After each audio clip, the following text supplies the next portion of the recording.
semuanya, perkenalkan nama aku Yemima Stefani Tarigan dengan NIM 114220052 dari Teknik Lingkungan Angkatan 2022 asal Medan, Sumatera Utara.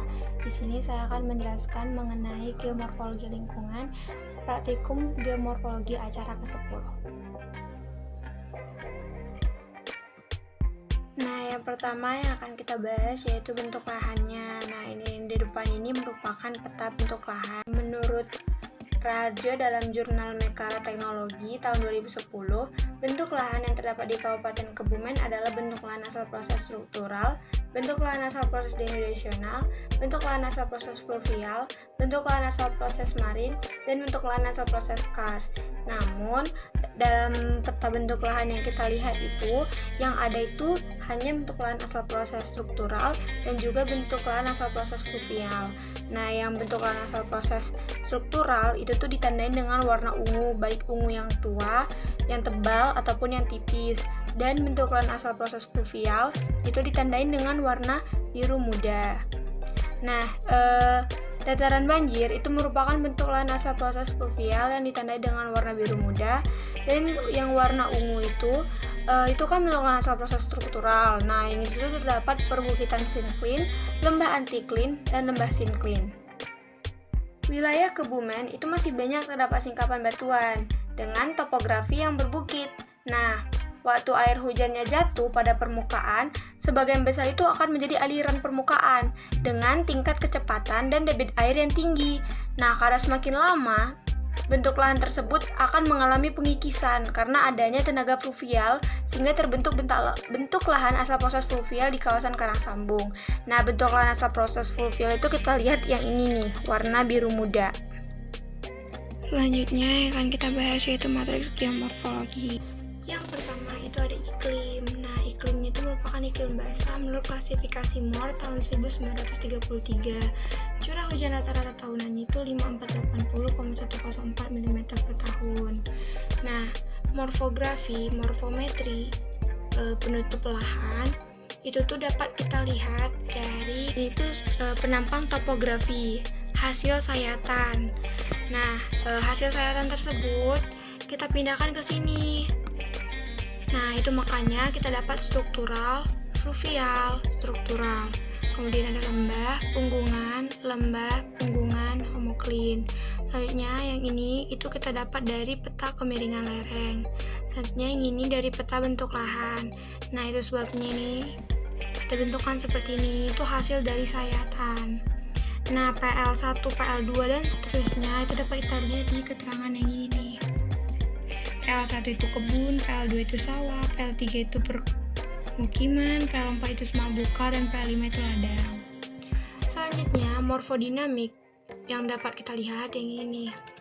Ini tuh sedimentasi, karena dia tuh kayak membentuk cekungan.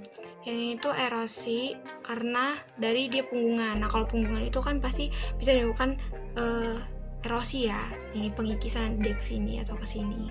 Selanjutnya yang ini tuh sedimentasi. Kenapa? Karena ini kan dari berdasarkan penampang, ini kan kayak membentuk satu cekungan kan. Jika terjadinya erosi secara terus-menerus baik dari sini ataupun dari yang lain, di sini tuh akan terjadi pengendapan. Selanjutnya ini dia membentuk suatu punggungan yang kecil. Itu sebabnya dapat terjadinya proses erosi. Nah, ini tuh dia membentuk suatu lembah yang sedikit, itu sebabnya dapat terjadi sedimentasi. Selanjutnya, morfologi struktur pasif. Nah, TOMT, TMW, dan lain-lain itu merupakan formasinya. Dapat dilihat pada keterangan ya. Formasi ini kita dapat berdasarkan peta geologi. Nah, yang ini juga berdasarkan hasil sayatan yang ada di peta geologinya. Selanjutnya, morfologi struktur aktif dapat kita lihat ini tuh membentuk suatu sinkline, yang ini antiklin, dan ini juga sinkline. Nah, potensi sumber daya yang ini kita bisa dapatkan yaitu ada sumber daya mineral, sumber daya air, dan potensi bencana. Potensi bencana itu nanti selanjutnya kita bahas itu potensi sumber dayanya.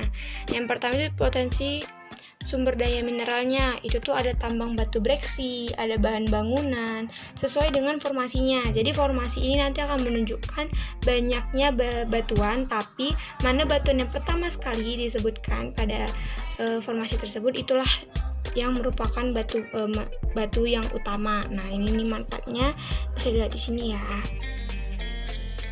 Kemudian potensi bencana yang mungkin terjadi itu banjir, longsor, banjir, longsor, banjir. Dapat dilihat di sini. Ini tuh bisa longsor, ini tuh bisa banjir karena banyaknya sungai, gitu. Yang pertama, itu tuh dapat kita lihat formasi totogan dan formasi karang sambung, bentukannya itu seperti itu. Nah, itu tuh bentukannya itu merupakan perkembangan batuan, di mana perkembangannya itu masih mengendapkan, sehingga formasi totogan itu tidak terlalu kelihatan. Nah, jadi formasi totogan itu terendapkan, ini itu terendapkan, itu makanya dia itu nggak kelihatan, cuma sedikit nih di sini kayak berpotongan gitu.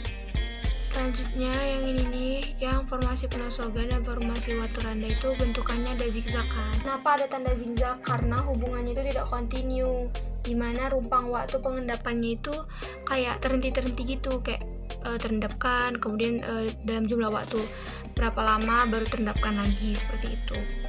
Selanjutnya yang terakhir ada aluvium dan juga penosogan itu ada di tengah-tengahnya bentukan menjari, itu menunjukkan ketidakselarasan, di mana formasi penosogan itu merupakan litologi sedangkan aluvium itu belum. Sekian penjelasan yang dapat saya sampaikan. Jika ada kata-kata yang salah, saya mohon maaf. Sekian dan terima kasih. Bye.